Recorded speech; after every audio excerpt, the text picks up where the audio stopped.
Welcome back, everybody, to the Madden 24 franchise rebuild with the Los Angeles Rams. It's no longer a rebuild, though, because we're coming off our second title of the franchise, both of which were 5 years in the making. We won back in year 5. We're back on top here in year number 10. But I expect the team, especially the offense, to look a lot different once we are all said and done in this offseason. We've already lost our right guard, Steve Avila, to retirement after we won the Super Bowl this year, but I do expect the rest of this offensive line to return. We're just going to find out who that fifth starter is going to end up being. But at tight end, David Parson is now 31 or 32 years old and set to become a free agent for the second straight year. And this time, I do not expect him to return. I think we're going to give BJ Traynor a shot at being a starter next year. Well, we also got to figure out who's going to slot in behind him as the two final spots on that part of our depth charts. But that's not all. The biggest move that we're about to endure in this episode, which we have talked about for the better part of 3 seasons, is losing Trevor Offord. He is set to become a free agent after being franchise tagged 2 years in a row. We could have used it on him this year, but it was either him or Jesse Wagner. And obviously, you choose the quarterback over the wide receiver, especially if you just won a Super Bowl. So, a guy that's been here for 7 full years now is going to be elsewhere because we've already tried to restructure several contracts, and it only just got us below the cap. We only have $7 million cap room right now.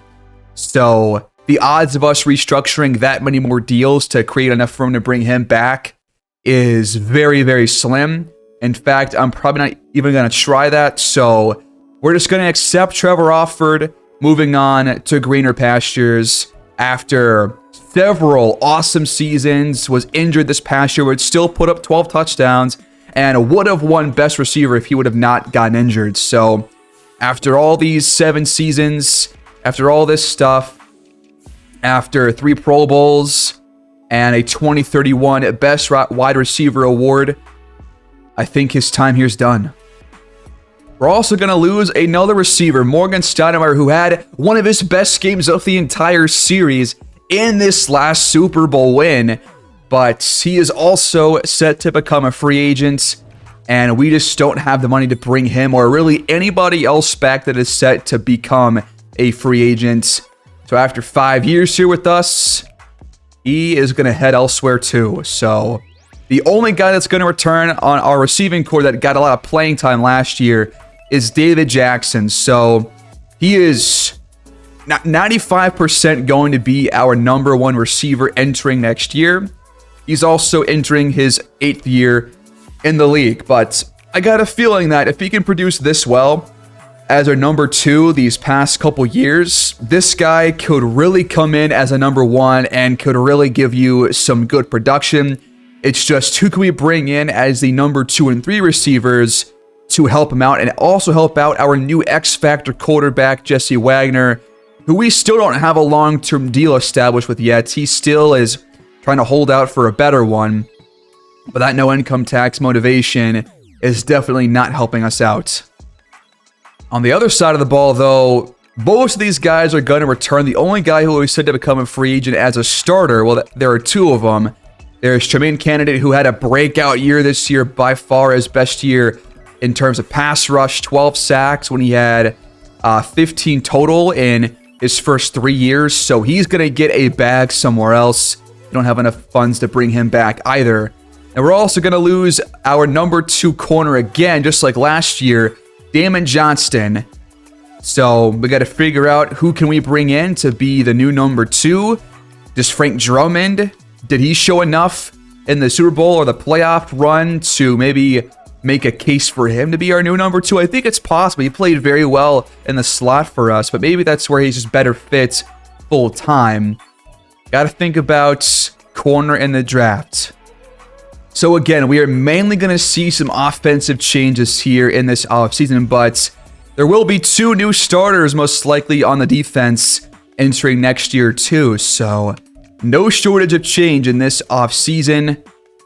Let's get down to it. I also forgot to mention that we are going to be losing all 3 of the running backs on the roster right now. I believe Perry Kaysen, Demarius Allen, and HN are all going to be free agents this year too. So that is also a spot that we have to fill in on the offensive side of the ball. And the top running back does not go in the first round at all.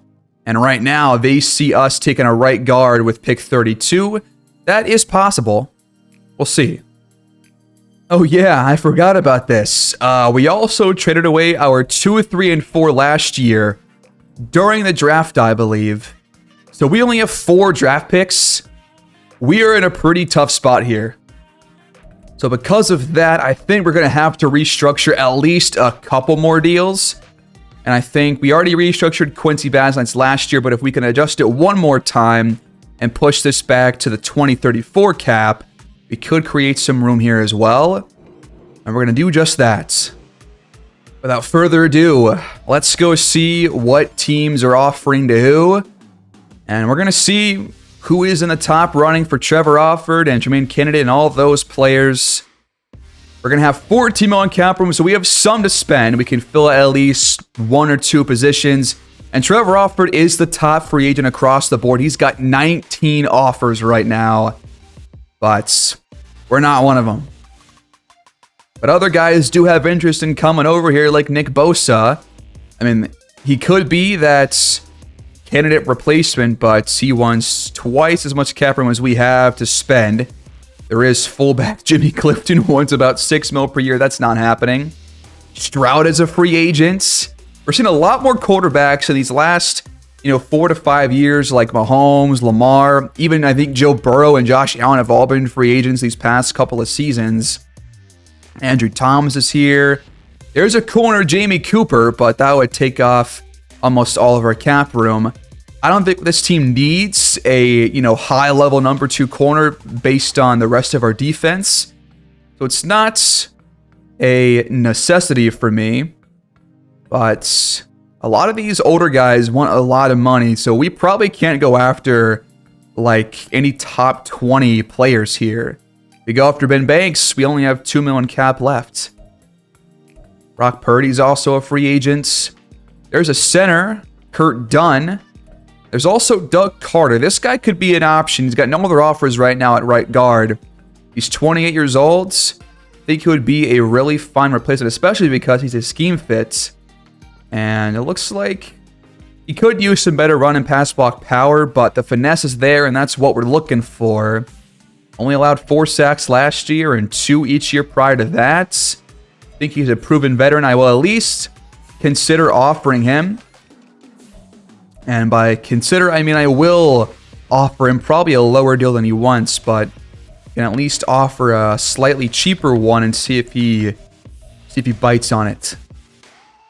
We've kind of been cycling through number 2 corners for the better part of the entire series. Would love to get somebody established in here for several years, but it might not be as easy as we thought because most of the top guys are over 30 years old and thus want a lot of money as proven players. But one guy who is here at 26 is Ty Turner. He's a scheme fit. And all their offers right now, 91 speed and solid man coverage.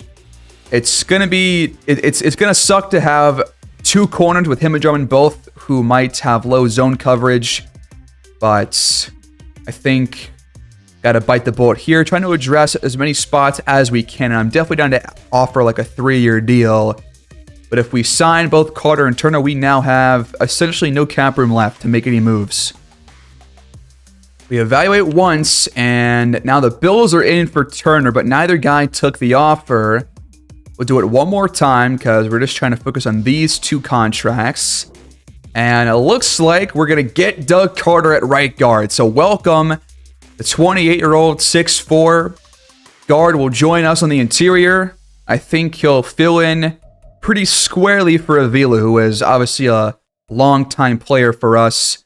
And now we're probably going to have to bow out of the conversation for Ty Turner as the Packers, Eagles, and Jets are all offering better deals than we are. We want to go with other players. You do have a couple of options down here. You got Antoine McDonald, who's got one offer in. I'm trying to target guys that actually want to play for us because it will make it a lot easier to get a deal established. Deontay Presley. Just curious, who's got the best man coverage out of all these players?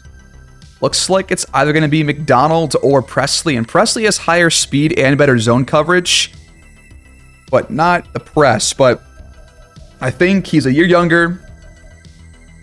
He is 6 foot. No other offers. He wants less than $5 million. If we do this, we could potentially sign one more free agent on a very cheap contract. Let's offer this to Deontay Presley, and hopefully he will take it. And it looks like he did. So we brought in our number 2 corner and our starting right guard. Now we got to figure out tight end, running back, receiver, right end, and those are the main ones. And we aren't done yet. We do round out our free agent pickups by bringing in tight end Joaquin Estes to back up BJ Traynor. He accepts a 2-year deal worth about $5 million total, so he's making like 2.5 a season. We could sign somebody else, but only 1.15 in cap. I'd rather just keep that. But for other signings, Trevor Alford is heading to Dallas. He signs a 4-year contract worth a lot of money. He's going to be making a boatload of cash over in Texas. And looking at his contract, look at that cap hit, man. We had no chance to ever afford that. And he had full interest in playing for the Cowboys. Meanwhile, CJ Stroud has just joined our division, signing with the Seattle Seahawks on a 1-year contract at 31 years old.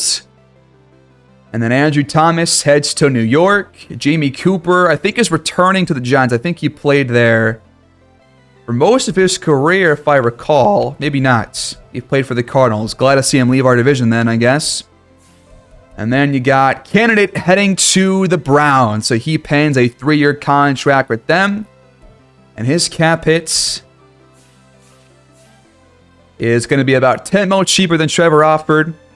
But he signs with Cleveland despite having zero interest. I guess that what must have been the only offer he got. That's pretty crazy. Lamar is going to join Andrew Thomas in New York with the Jets. Ogletree to Indy. Darnell Wright to the Packers. Terrell Reedy follows him there. Morgan Stoudemire is going to head to Baltimore. So nobody that we let go so far is heading to the same place. The Jaguars brought in J.C. Horn and Kurt Dunn. They also brought in another right guard, Bobby Pritchard. Garrett Wilson ends up signing with the Giants as well. A couple of nice pickups by then. The Jaguars are kind of revamping their entire offensive line. Also bringing a new right tackle, Zach Phelps. Ross Leach heads to Dallas. Damon Johnston is going to join Tremaine Candidate in Cleveland. So there you go. Some more signings by the Texans. Brian Bresee to Buffalo. So we're going to have to focus on the draft now going forward. But Matthias Macklin ends up leaving the Titans for the Seahawks as well. So got to keep tabs on him. But there you go. Those are your big signings.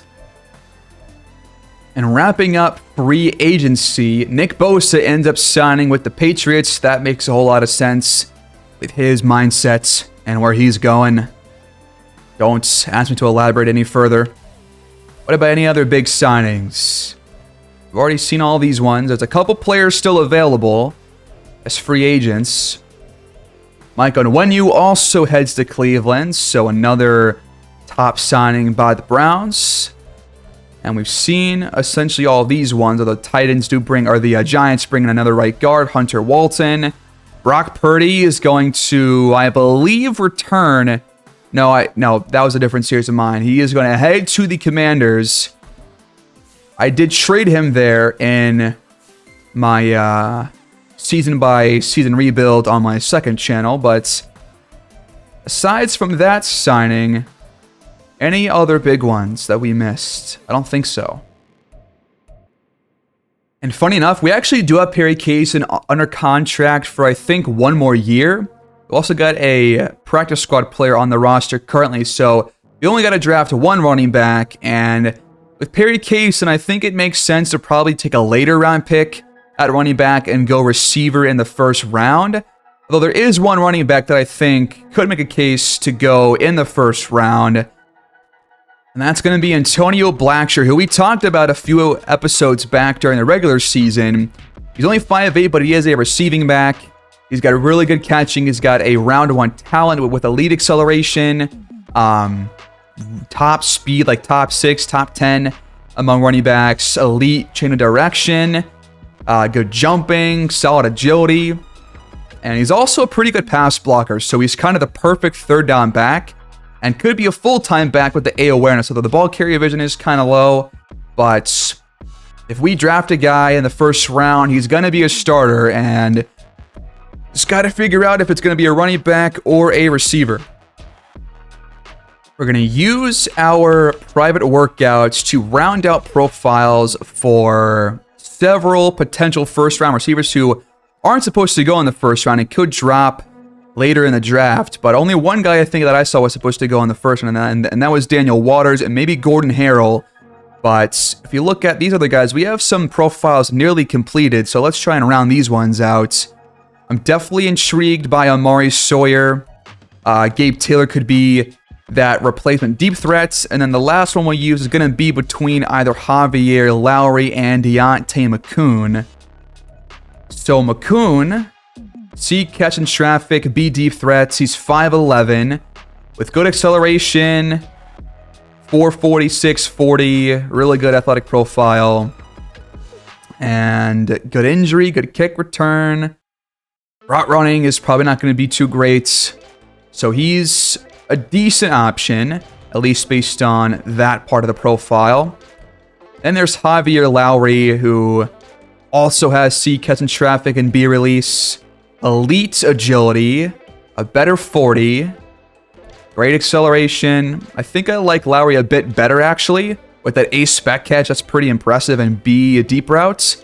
So we're going to use it on Amari Sawyer, Gabe Taylor, and Javier Lowry just to see what the first round options could be for us. And we end up getting Sawyer to full percent, same for all 3, and we could go with any of these 3 options, really. I think we're going to be taking a wide receiver here in the first round over running back, just because there's a lot better options. We know a lot more about these players. So Sawyer is now a round 1 talent, D catch in traffic, 6'2", though, with B catching, elite acceleration. He's not very fast, but that's not part of his profile. That wasn't ever going to be part of it. A stiff arm. I like the route running. It's actually in a pretty decent starting place. C release, A ball carry vision. So he's more like a guy that's with the ball in his hands. He will make a play, but getting open might not be easy. And he also might not be great with his hands in traffic. Gabe Taylor, 5'8", kind of a slot archetype receiver, although it's not his main archetype, but he's very fast, elite speed, good acceleration. He's got A spec catch, C catch in traffic, more like a jack of all trades, master of none kind of a player. F injury, though, is very, very scary. I do not want a guy that's going to get hurt a lot. Then you've got Javier Lowry. He's a deep threat, good speed, elite agility, great acceleration. Kind of the middleman between Gabe Taylor and Amari Sawyer. But Lowry ends up with B awareness, A ball carrier vision, break tackle, good spec catch and spin move. He's a good run blocker as well. He's kind of the total package in my mind, even though the route running medium is not very good. He's still got B deep route, B release. I think Lowry is my favorite, but I'm also not opposed to taking any one of these guys, but I think it's Lowry, then Sawyer, then Taylor, and then after that, probably Antonio Blackshear. I'm also not opposed to potentially trying to trade up into the second round to get Blackshear, but who knows when the first running backs come off the board. We'll have to see what happens. We're going to have to draft a backup quarterback as well, most likely. Probably going to be our last draft pick. I'm only going to take one receiver and give the third spot to either Martez Kyle or Denard McCollum and give them a big chance. I think we can probably just stick with these tight ends unless there is a guy late that we like a lot. But on the offensive line, we've already filled out these holes. I think we're good on this. Could bring in a right guard as a backup potentially, but I think we're fine for the most part. And might just want to give Brian Stewart a shot as the starter at right end, despite being a 75 overall. He's only 26 years old, so we just see what he can do. I don't think we have to rush his replacements. Meanwhile, LaShawn Rudolph, who's been playing behind Carl Graham, is up to a 75 overall, 80 with the temporary boosting.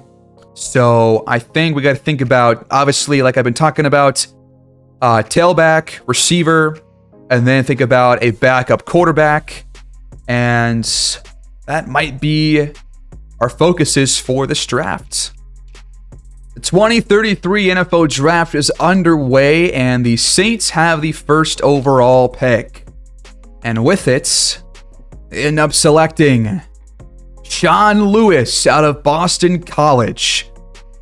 We took a deep dive into those quarterbacks a few episodes ago, and yeah, not the best class, even though on paper, at face value, it looks like it might be.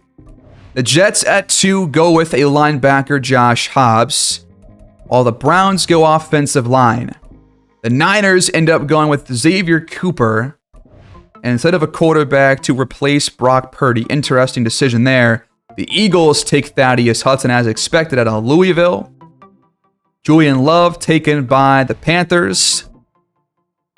And the first tenant off the board, Kevin Milner to Miami. Chicago goes with an interior defensive lineman.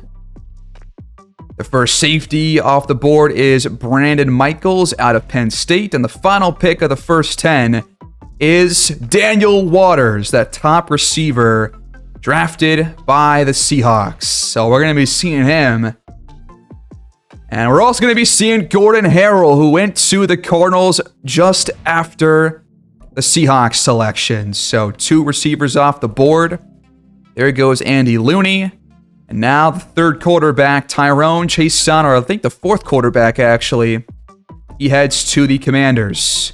Despite them they just signed Brock Purdy. That makes no sense, man. God, this game is bad sometimes. Oh well. Another receiver, Isaiah Burke, taken by the Vikings. Did not expect that. I wonder how high these receivers are on our draft board now. Couple quarterbacks, pass rushers, offensive linemen. Then you got Amari Sawyer at 13, Taylor at 15, and Lowry at 21. We're probably safe. I doubt all 3 come off the board here between this and our next pick.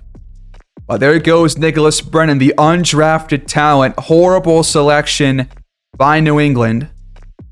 And there goes Amari Sawyer to Las Vegas. So he's off the board. We're left with Gabe Taylor and Javier Lowry. The Chiefs go with the pass rusher. There goes Gabe Taylor. I did not expect these guys to come off the board this early in this draft. We might not get either guy that we used our scouting on. There goes the defensive tackle. I'm not going to trade out just because we just don't have the players on the roster or the draft capital to do so, at least right now. If we're going to trade up, I'd rather wait to trade up in the second round. As we're approaching our pick, offensive linemen are coming off the board, especially at tackle. The Falcons go safety. The Broncos go with defensive end.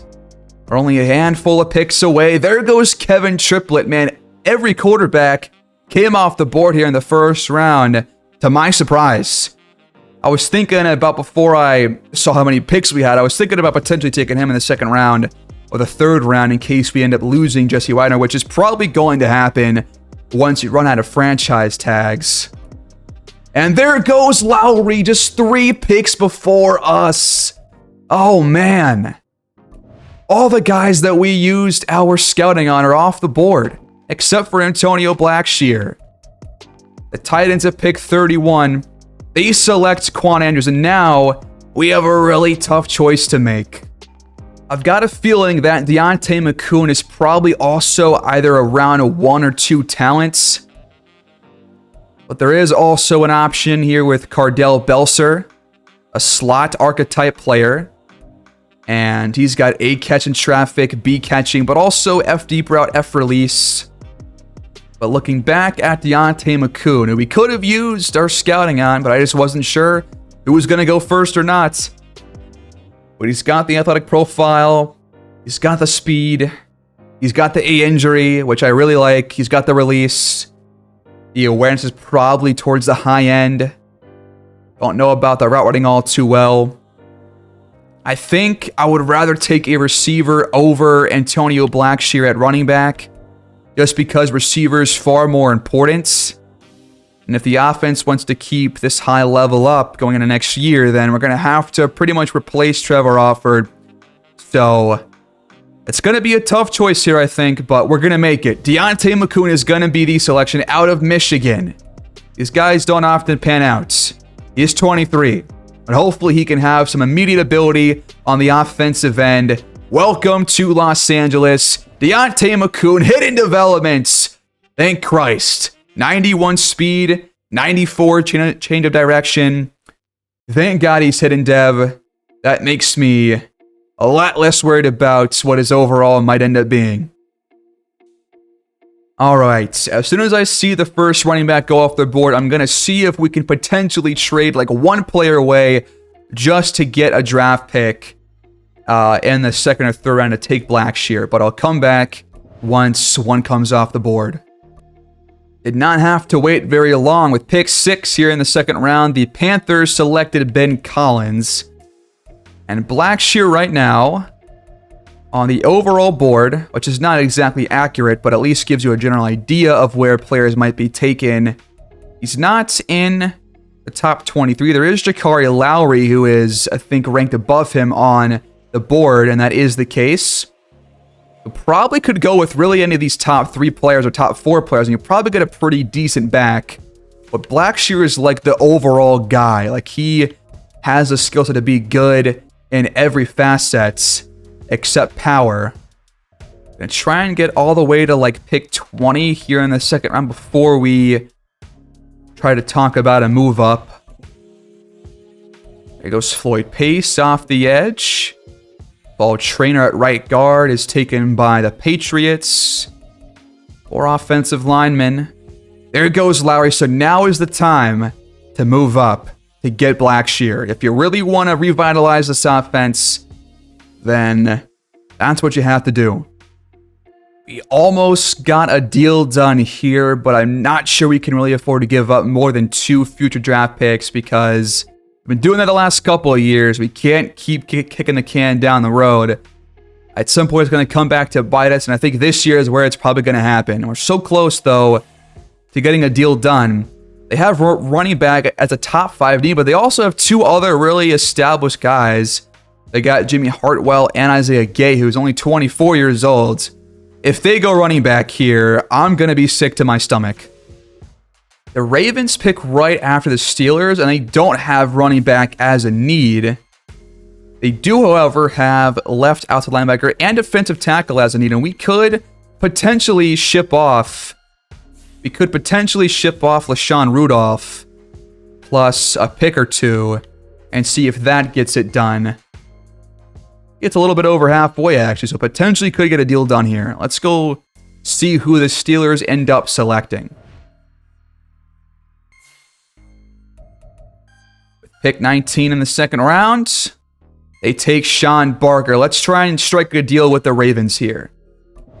And the deal is done. LaShawn Rudolph plus a 2035 second-round pick will let us trade all the way into the second round. And with this pick, you know exactly who we are taking, a guy that we have talked about almost all year long. Once we saw his talent be revealed, it's Antonio Blackshear. Welcome, the new running back to Los Angeles. And he's hidden development 91 speed. Gonna see what he can do through the air and on the ground. I like his skill set a lot. He may have D-injury, but we do have Perry Kaysen still on the roster, so I can't really complain all too much. No player is going to be a perfect prospect. We're going to go all the way to our next user selection in the 5th round. We do need a quarterback, but we have almost every quarterback fully scouted right now, and they're all projected UDFAs. So, not going to take one here in the 5th round. If we want to go with another running back, there are potentially some options like Tavares White, who has some good ball carrier vision and some good break tackle and some good carrying. You might want to go power back with this pick if you go with running back, just because you don't really have one besides Perry Kaysen. You could also go with an elusive back, but they're usually a lot harder to come by later on in the drafts. But there is, a decent option here. Trey Bone. A ball carrier vision, B break tackle, good speed, decent acceleration, one of the fastest players at running back in the entire draft. Welcome to the squad. He's normal, but his 92 speed, I don't think he'll be a horrible overall, right? We get to our next pick at the back of the 6th round, our second to last selection here. I think I'm going to go corner here, and there's a guy with some great speed, Daniel Mackey.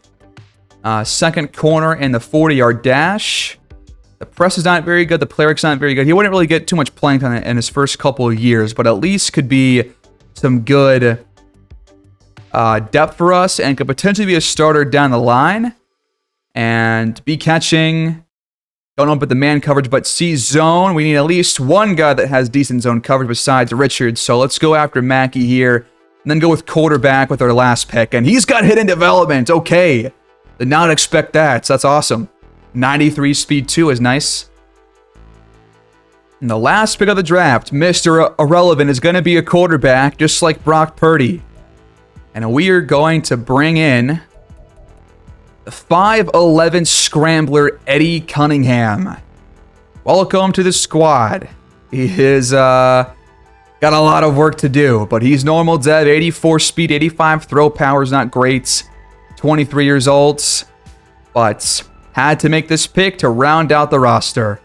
And the NFL draft is officially over. Let's go check this draft recap and see how he did with these 5 picks. Or, yeah, 5 picks in total.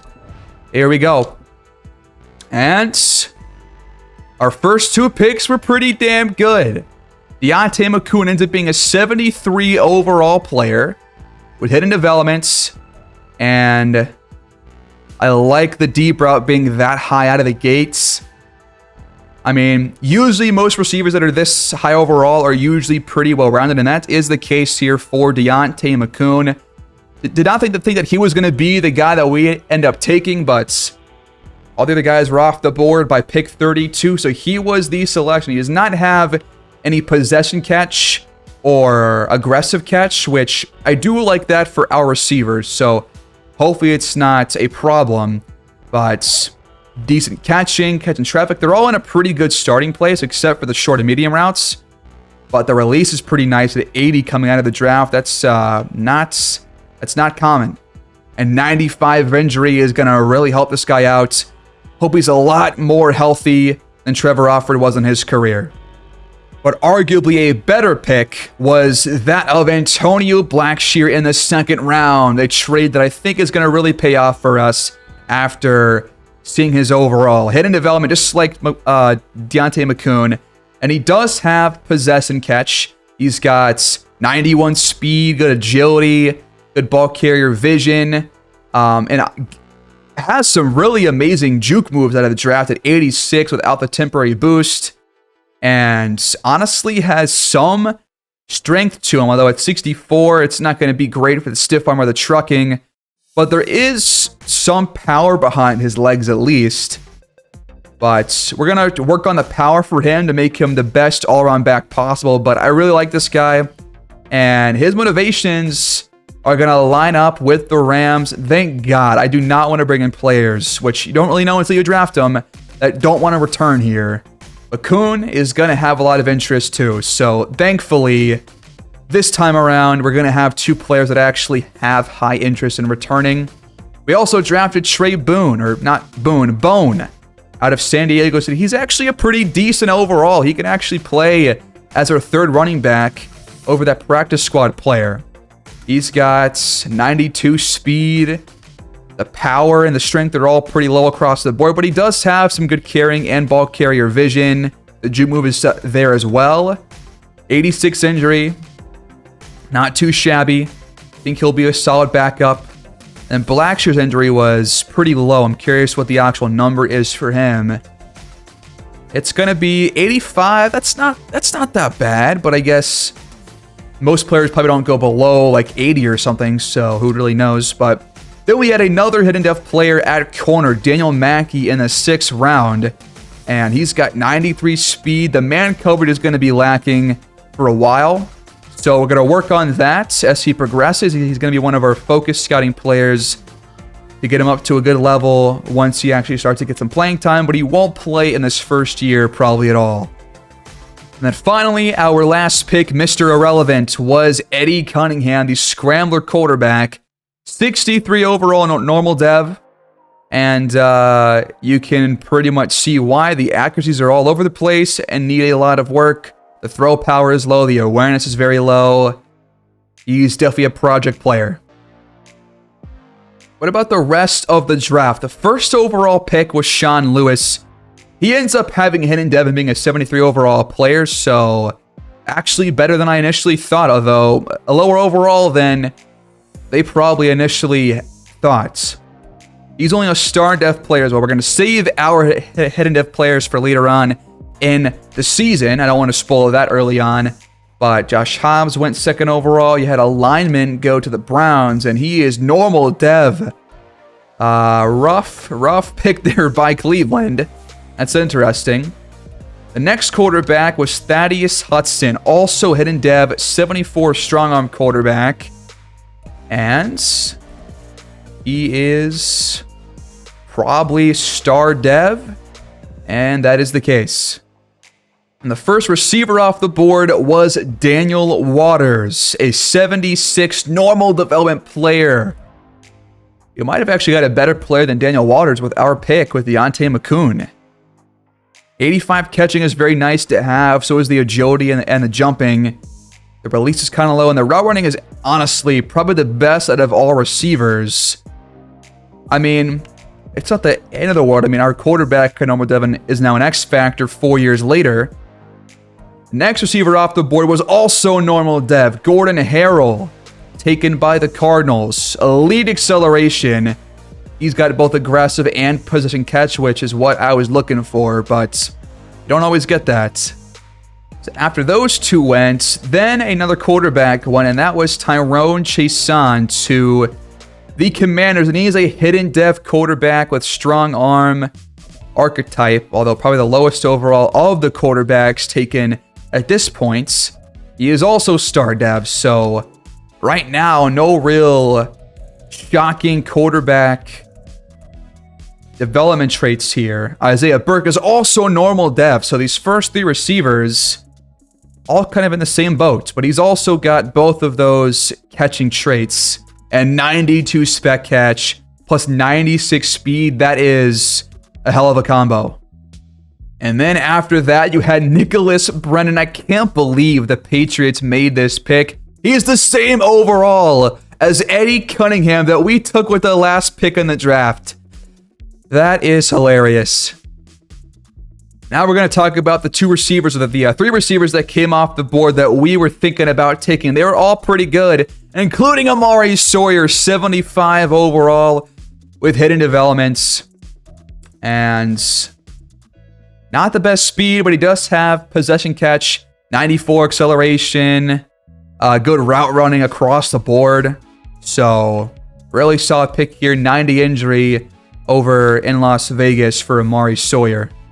And then it was the Steelers who took Gabe Taylor, who ends up being only a 74 overall normal dev player. So glad to miss on him, I think, with that dev trait. But he's got a profile similar to one of those previous guys that we talked about with 96 speed, really good spec catch, Route running is honestly pretty good across the board too, despite the medium route being kind of lower than the rest of them, but his profile is pretty damn solid. So, not a bad pick. And the guy that was taken just before we were going to take him, Javier Lowry, 74 hidden development. That's what I thought he was going to be. And he's 21 years old, 85 spec catch, 95 agility, aggressive catch, and possession catch. He's a leader personality. This would have been the perfect guy for this locker room. 92 speed. I mean, everything looks good here. These guys all look very similar. So, who knows who got the best receiver? We got a guy that had hidden dev, which I think will be solid. Hopefully, he's not going to be like an X Factor. Looks like Sawyer is not going to be X Factor, so that's at least a positive sign for us. And so is Lowry, so hopefully that means that the guy that we took is going to be the odd man out and will be higher than a star dev receiver. The last quarterback taken here in the first round ended up being the guy that I thought about taking, Kevin Triplett, who is going to be a hidden dev scrambler archetype. Solid short accuracy, great throw power, ideal pressure, and ideal decision maker. That's why I wanted this guy, because he's not going to freak out if he's getting sacked or getting tracked down. That's pretty much it for the first round. The top players in this draft had just below an 80 overall, and then there was a drop-off down to 76. So, two guys alone at the top, and then a pretty steep drop-off after that. The top guy, though, was Solomon Vaughn, a man-to-man corner drafted by the Dolphins in the second round. 94 speed, 81 man coverage, 75 zone. That's a great player. Only star dev, though, man. I have not seen a single superstar or X Factor yet. And I've only checked position players, so that's very interesting. The last guy we'll check here is going to be Kevin Milner, a tight end. And Blackshear, by the way, was tied for the second highest overall across the entire draft. So happy with that pick. I'm glad we traded up for him. Hopefully it pays off. Kevin Milner also taken by the Dolphins. What is this, man? I don't like Miami whatsoever. 85 speed, 87 catching. I think you can see the foundation for a potential great tight end here, but the routing doesn't even work. And he ends up with X Factor development. Well, yeah, that makes sense with that foundation. There you go. That's the draft. If you're curious about the worst pick, it was the Ravens taking Justin Winston in the 7th round. I think that checks out. And then you got Nicholas Brennan down here as well. That's just insane. Got a wide receiver mentorship thing here in preseason from David Jackson trying to help out the rookie Deontay McCoon. Start calling him David Jr. because we're cut from the same cloth. I think for him, and I forget his profile, but I think he needs some better route running. So let's do getting open and work on that. David Jackson says, sure thing. And I chose short routes by accident. But I think that was one that did need some work. So +2 release, which will help him out, and +2 short route running. Awesome. We do throw a lot of short passes, so it does get up to over 70 short routes, and the release goes up to 82. So that should help us out a lot, I think, on the offensive end. We end up cutting the following 6 players as they were surplus to requirements to get us down to 53 on the roster. Upgrade point for Jesse Wagner entering what would be his first season, his first regular season with X Factor in his career. I'm very hyped to see what he can do coming off a breakout year. Can he keep it going in year 5? Now about Jonathan Dodson, kind of a quiet pick that we made a couple years back in the draft. And he is coming to his own as a big part of why this defense has been so great against both the pass and the run. Kevin Campbell has not really progressed as fast as I would like him to, but at normal dev, it is kind of hard to get that done. Gonna go pass protector here. He gets +2 finesse, +1 power. And he is improving. What about Martez Kyle, though? Could have a bigger role this year. It's going to be a battle between him and Denard McCollum for that 3rd receiver spot. But regardless, one of those two should get heavily involved on the offense this season, just like Stoudemire last year. And speaking of McCollum, upgrade point for him as well. So Kyle a 74 overall and McCollum a 72. I still like him a little bit better than Kyle because he got aggressive and possession catcher. He will be higher on our depth chart going into week 1. Well, of course, this happened. We're going to be missing our starting center going into week 1, but he's the only guy out to start the season. First upgrade point of his career for Antonio Blackshear. And like I said, we're going to go with power. Make him as well-rounded as possible. We get him some strength. Don't get that here, but plus 3 trucking is pretty nice. So here's what the new look offense minus our injured center looks like heading into year number 11 with the Rams. A new running back, a new number 1 and number 2 receiver. David Jackson stepping up. Hopefully they'll play in the slot this year and can match what Trevor Offord could do for us. Trainer comes in as the new number 1 tight end in place of David Parson, the aging veteran. And the rest of the offensive line is essentially returning plus new free agent Doug Carter. Then on the defensive side of the ball, mostly the same, except on this defensive line, Brian Stewart checks in place of Tremaine Kennedy, and he actually played pretty well when he was hurt last year. So defense should be at pretty much the same or similar level as to how they performed last year. We got a new number 2 corner in Deontay Presley, plus a returning corner from last year, Frank Drummond, who's going to stay in the slot because he played very well there to close our year. And then we have got Doug Mackey on the back half of the depth chart there. We're going to have our new punter and kicker return from last year entering their second seasons. We're going to have McCoon return kicks and punts.